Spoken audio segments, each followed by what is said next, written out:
Y nos acompaña una amiga y escritora y periodista, Paula Vistagnino, vino en el día de hoy. Paula escribió el primer libro que leí en el año. O sea, fue mi primera lectura 2025. En realidad la empecé 2024, lo terminé 2025. Y es un libro de no ficción, un libro periodístico que se llama Te serviré, cuyo subtítulo es Fe, Poder y Disciplina, el plan del Opus Dei para beneficiarse de una de las mayores fortunas de América del Sur. Editado por Editorial Planeta. La historia del Opus Dei es algo que siempre me pareció como misterioso e interesante, y Paula lo viene siguiendo hace muchísimo tiempo, así que, bueno, primero que nada, bienvenida, Paula.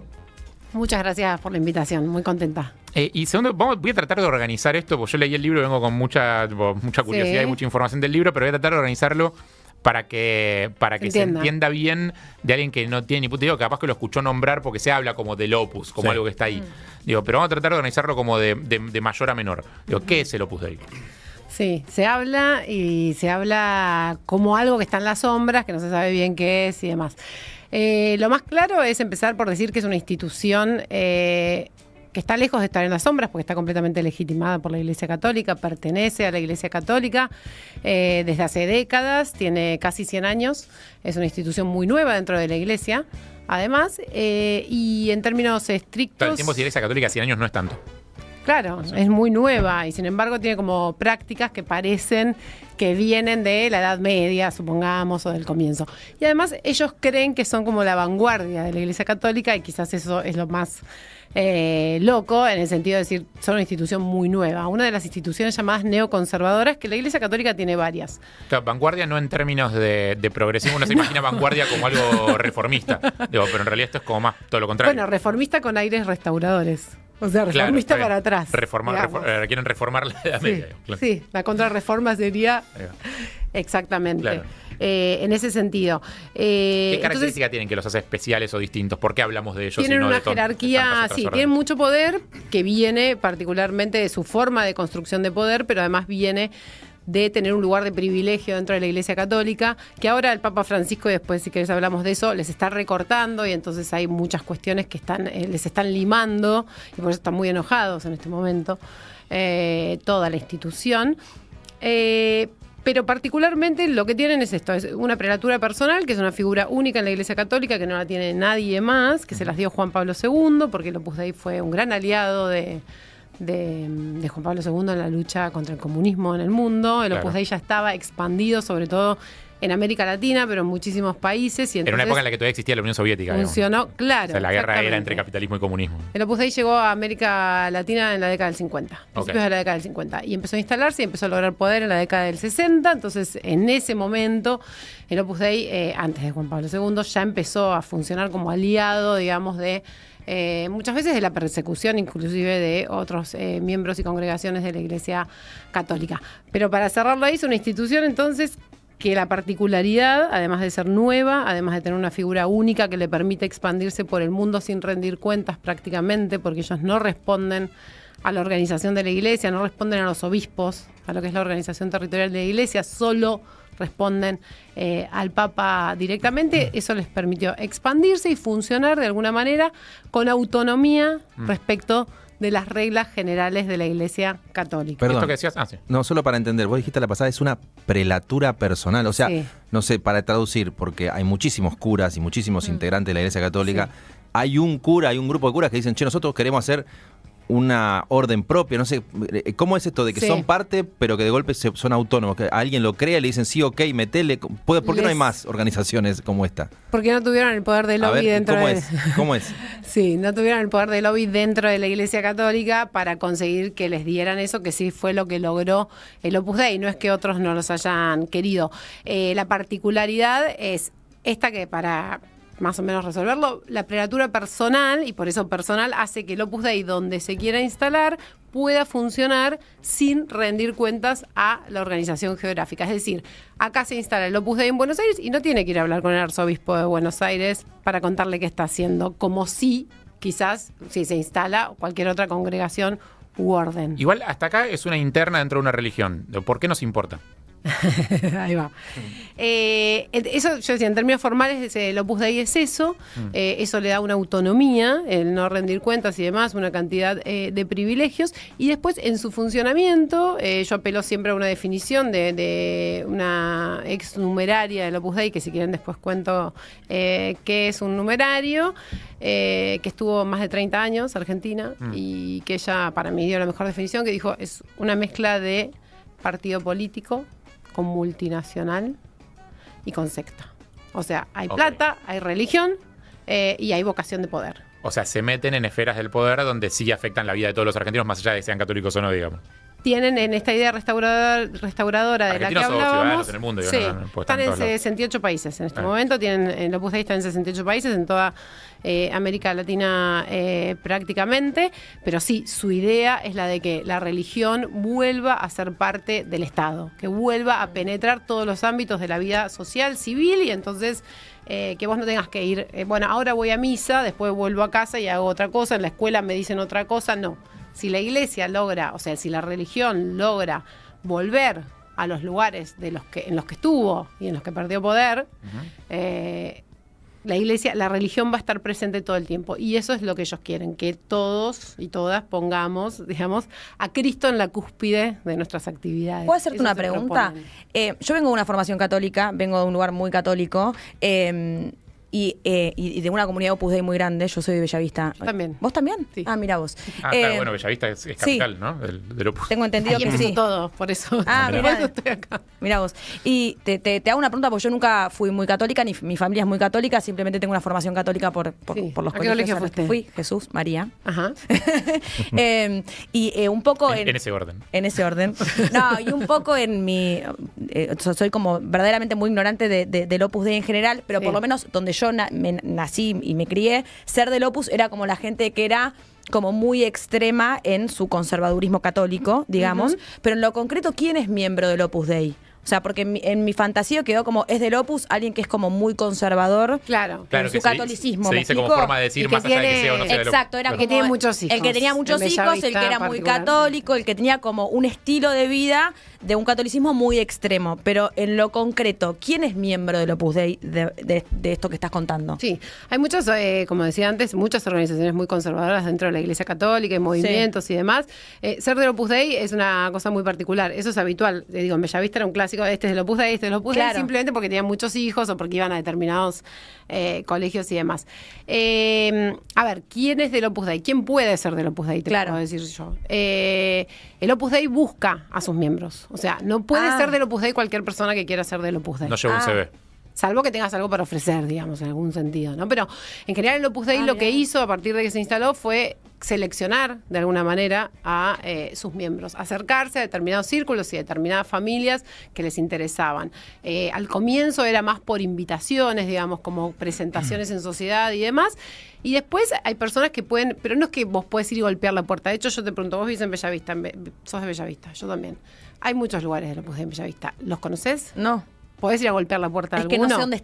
Por eso siempre porque no están identificados. Claro. No es la iglesia del barrio. No es que vos vas y decís, hola. Decir, incluso saliendo del catolicismo, templos evangelistas, yo los veo. Sé o sea, si yo me quiero sumar a la religión evangélica, sé a dónde ir. Y probablemente te digan, vení, dale. Y seguramente tengan una charla, me expliquen cosas, no sé, ni idea, pero... Claro, seguramente tengan una apertura que las personas se integren. Y en el caso de otros, tipo, no sé, los mormones te tocan el timbre, los testigos de Jehová te tocan el timbre. Hoy igual el Opus Dei, que está en el sentido de poder, no está para nada retirado, en el sentido de miembros célibes que se flagelan, que viven en el encierro, que hacen una cantidad de cosas. En ese sentido sí están en crisis, porque por supuesto que es cada vez más difícil, ¿no?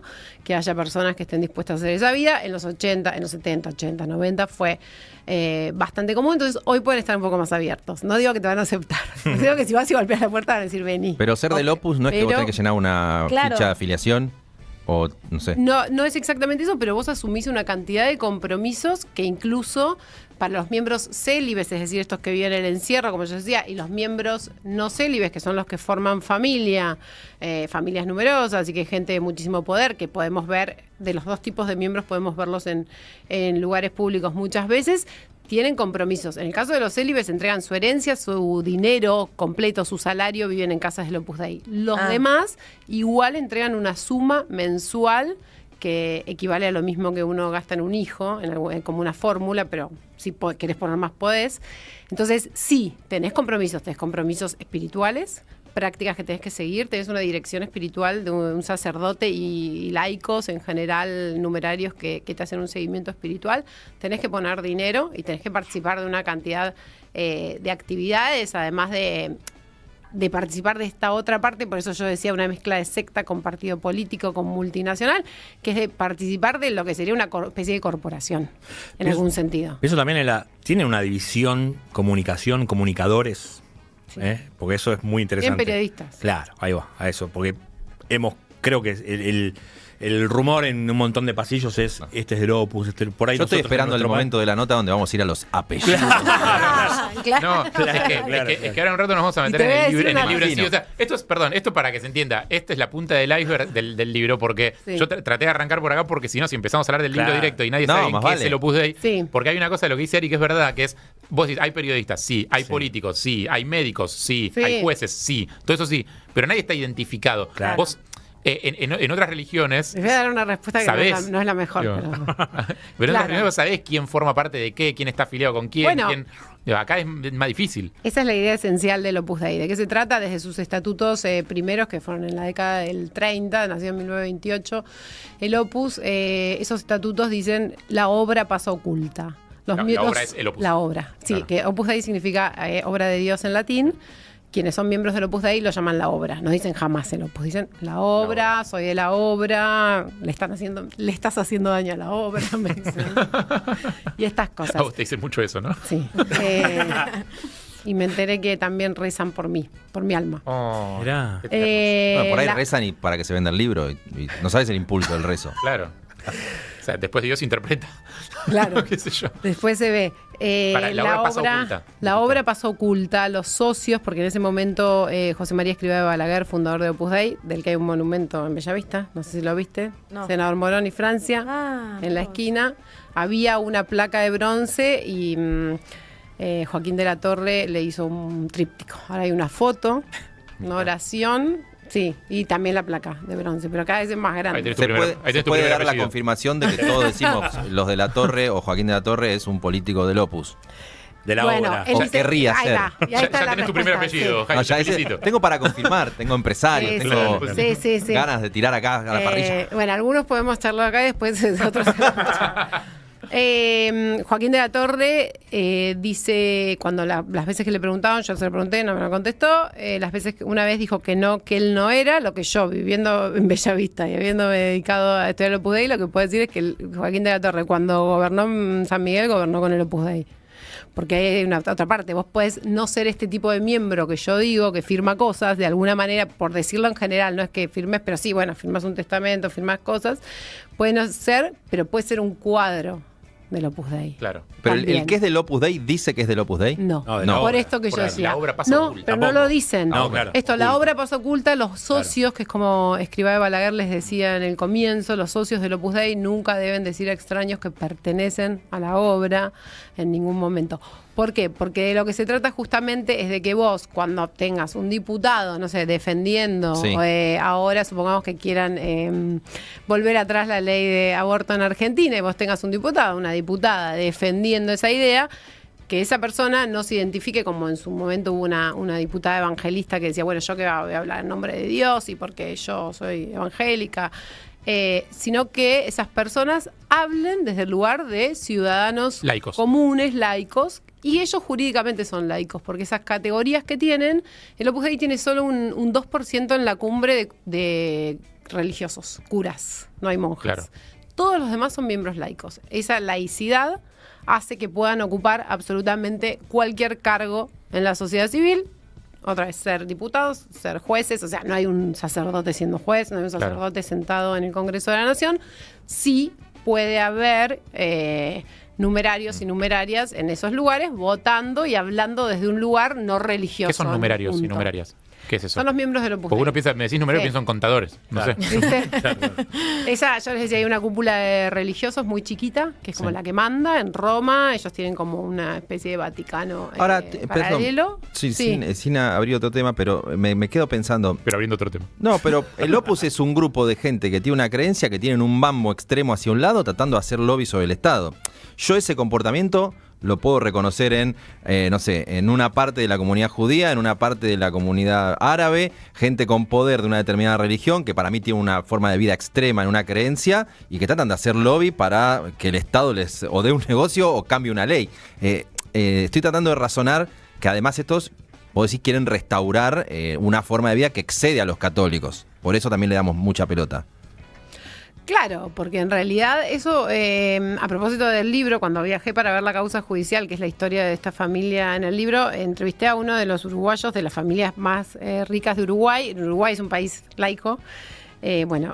Sí, de hecho, más que nosotros, en Sí. teoría. Y sin embargo, el Opus Dei tiene una universidad. El Opus Dei tiene universidades en pocos países. Acá tiene la Universidad Austral, tiene la Universidad de Montevideo en Uruguay, porque la clase alta uruguaya, clase alta uruguaya, está muy vinculada con el Opus Dei. Y entrevisté a este pibe de 30 años en ese momento, o sea, yo era más grande que él, que había dejado de ser numerario para ser supernumerario. Numerarios son los que viven adentro, que son célibes, que no se casan, que entregan el testamento, que entregan todo su salario, que se flagelan. Eso es lo más parecido Que hacen a como una secta vida de lo que monástica. de lo que nombraste hasta ahora. Como una vida, sí, como una vida monástica. Sí. Sí, que por ahí no te enteras, pero en este caso son personas que después vos las podés ver otra vez en los tribunales, en una empresa, en cargos altísimos y demás. Sí, o en el Congreso. Sí. De chico había sido, numerario y ahora era supernumerario, pero de una familia importantísima Eso, para ¿y el los Opus Dei. supernumerarios qué son? Pues Los que super se parece casan, más. los que se... No. Bueno, no, son más cantidad, pero son los que se casan y forman familia y viven afuera. Ah, ok, está bien. O sea, viven en sus casas, lo Sí. que tienen es mucha familia. Tienen muchos hijos, exactamente. Hay un mandato de reproducirse bastante. De hecho, hay una especie de máxima que es que la mujer es santa después del 8º hijo. Ajá. Así que ¿Vos cómo venís en eso? tienen como esa idea. No me ¿Qué tan tomarían. lejos No me estás tomarían. de la santidad? A 8 hijos estoy. Me faltan 8. Ok. Sí, Tu mujer está mucho más cerca. No, por eso. Sí, sí. Maru Botana tiene todo para entrar. Ahora me decís, Claro. Maru Botana es. Cuidado. Maru Botana, bueno, otra vez, si Maru Botana no dice que es, ¿cómo saber si Maru Claro, Botana ¿cómo es? saber? Bueno, Porque tiene yo 8 puedo hijos. decir que sí. No sé. Bueno, no, yo puedo decir que Maru Botana fue tapa de una revista del Opus Dei. Ahí está. Me gusta que tirás algo. Dice, no, tampoco Pero no te así. dice que es del Opus Dei. Escuchame, a la pasada dijiste Universidad Austral. La familia Pérez Compán es Opus Dei. La familia Pérez Compán, la Fundación Pérez Compán puso $180 millones para que la Austral naciera, O sea digamos. que, si eso no es muestra de ser de Opus Dei, o sea, es bastante. A Pérez Compán le decían el cardenal, a Goyo Pérez Sí, Compán, claro. le decían el cardenal por una especie de jerarquía más que por otra cosa. Y acá te voy, esta es la parte que no. ¿Qué dicen adentro? Que ¿De nunca dónde? fue de la obra. Claro, lógico. Está bien, pero es lo que Que lo tenías que que estaba decir. haciendo, claro, que estaba O quería haciendo. comprar esa reputación. No, porque después te cuentan, este es, este no es. Que lo que él estaba haciendo, porque él había puesto mucha plata para la UCA también. Y en un momento hubo ahí como una peleita y fue y puso plata mucha. O sea, la que UCA tenía no- como cierta. La UCA no está vinculada al Opus.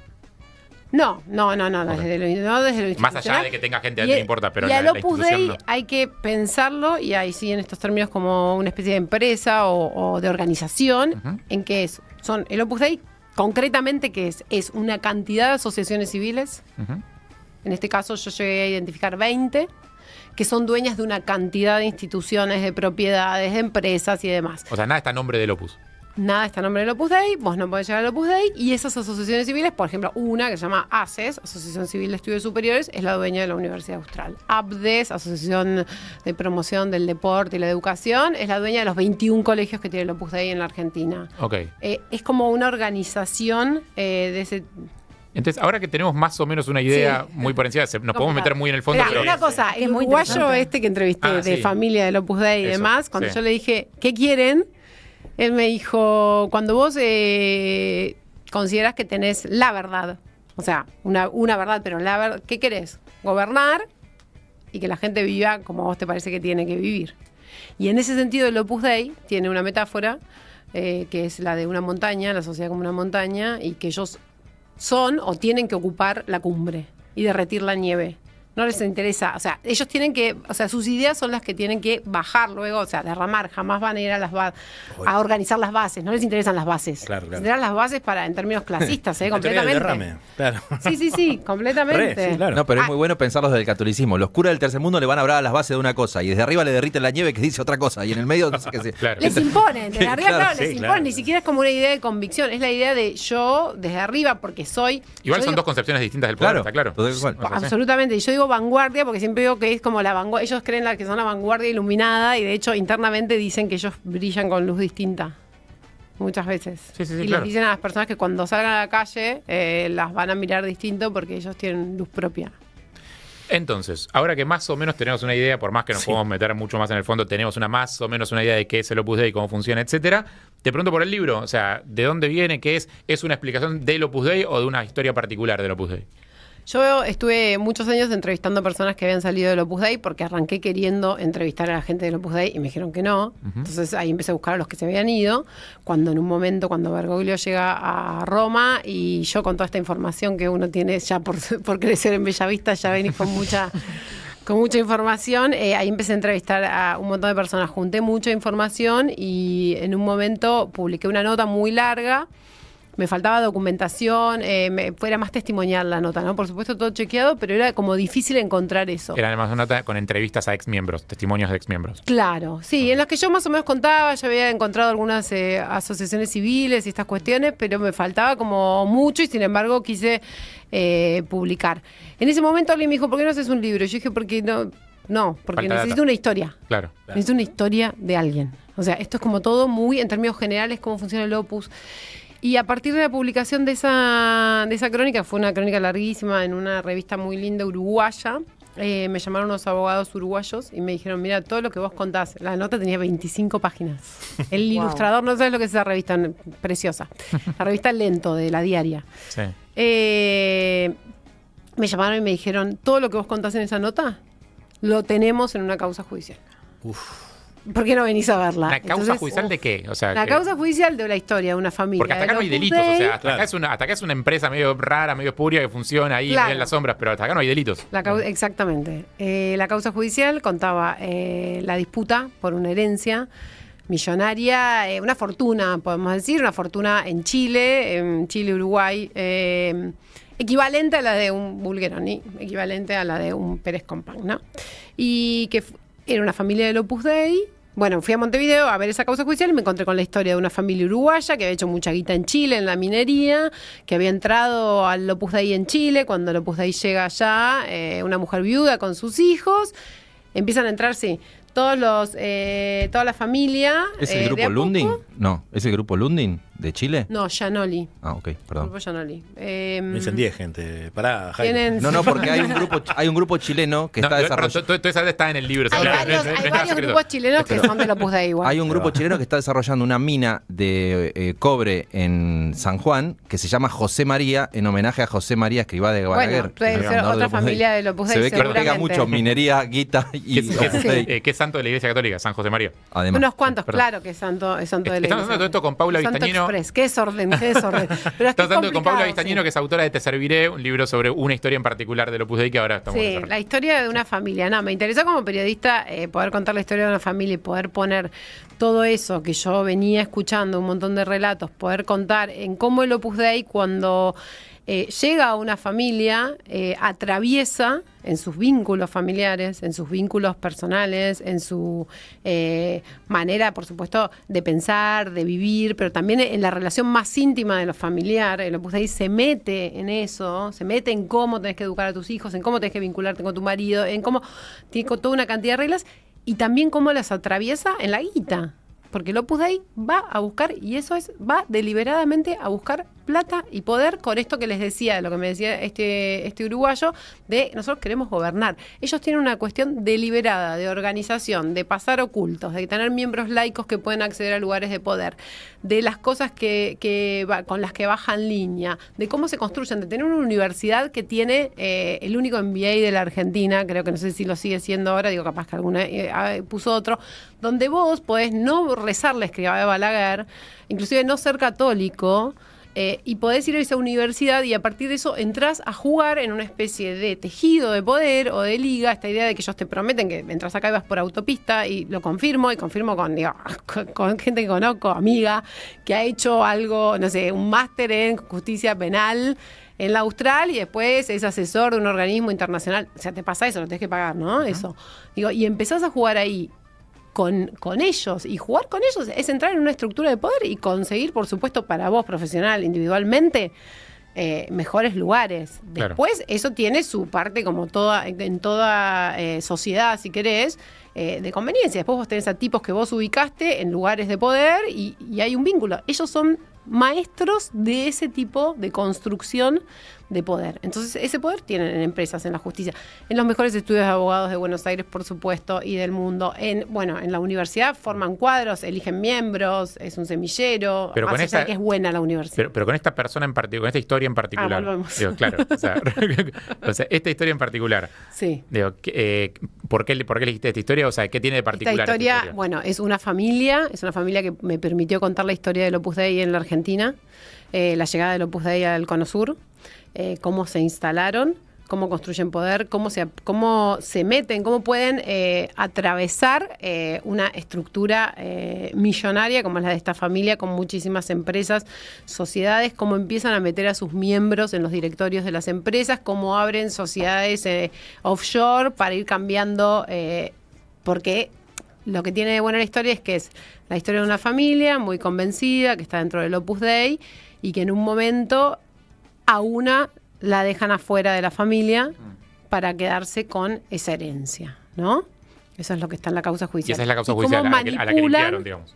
Claro, hay una que la dejan afuera, y que la deja fuera la familia, pero la deja fuera la familia también metida dentro del Opus, y quienes van metiéndose son los del Opus. Claro, que es un mecanismo muy de secta, el de ir limpiando a los integrantes de la familia que molestan. Sí, y ahí lo que tenés es cómo aparece, más allá de la historia del Opus, de cómo el Opus Dei de alguna manera modifica o domina la subjetividad de las personas, y cómo muchas personas terminan diciendo, bueno, yo hacía cosas que no son las que haría o con las que no, hoy te puedo decir que no estoy de acuerdo, y no estuve de acuerdo en el momento, pero las hice porque creí que era parte de un plan mayor, y esa es la parte por ahí más sectarias.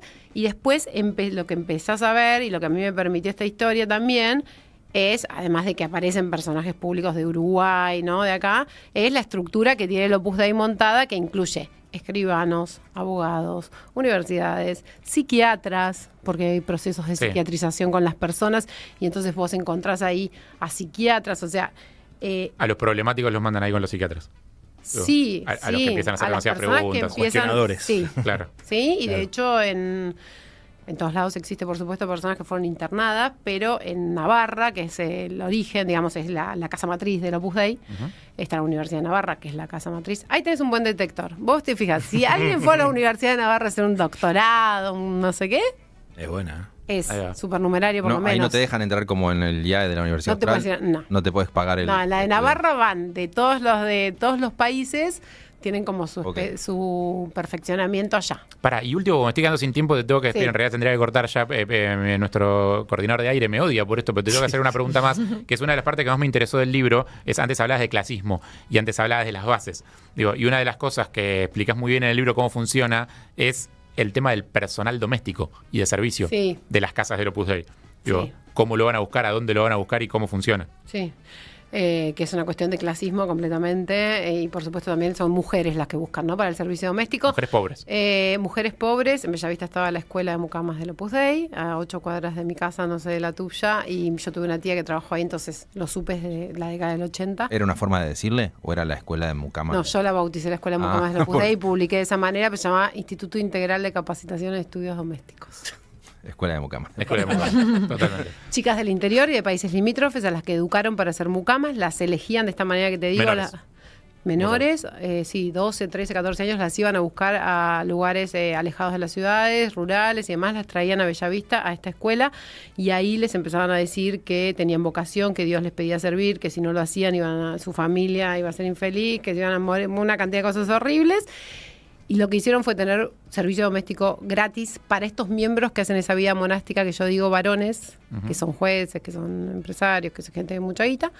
La estuvieron trabajando en lugares acá muy cerca, Recoleta y un montón de lugares, atendiendo a lo largo de 20, 30 años de forma gratis. No solo de forma gratis, o sea, no les pagaron, que ya es un delito, sino que además, por ejemplo, algunas no las llevaron al médico, claro, algunas no tuvieron casi trata de documentos. Se llama esclavitud eso. Bueno, hay una acusación en este momento, la única en el mundo, en la justicia argentina, la tiene en sus manos el juez Daniel Rafecas. Estamos esperando que haya un pedido, una citación indagatoria contra Y ahí vamos a saber si Rafecas es del Opus o no. ¿Rafecas fue a la Universidad de Navarra o no? No. No, la tuvo Tayano la elevó, una denuncia y una investigación de 2 años en la Protex, la Procuraduría contra la Trata, y efectivamente existe la única, y fue título en los medios del mundo, la única acusación por trata contra la Iglesia, trata de mujeres para servidumbre contra la Iglesia Católica, surgió acá, con estas 43 mujeres que muy valientemente empezaron a hablar hace unos años, se transformó en una causa, y hoy, en el mundo y el Opus Dei está esperando a ver qué pasa con esa causa. No sé si estarán haciendo alguna otra cosa más que esperar. Si a alguno le interesó y quiere saber más sobre este tema, Te serviré, se llama el libro, Fe, Poder y Disciplina, el plan del Opus Dei para beneficiarse de una de las mayores fortunas de América del Sur. Paula Vistañino, muchísimas gracias, Pau. Gracias a vos, Nico.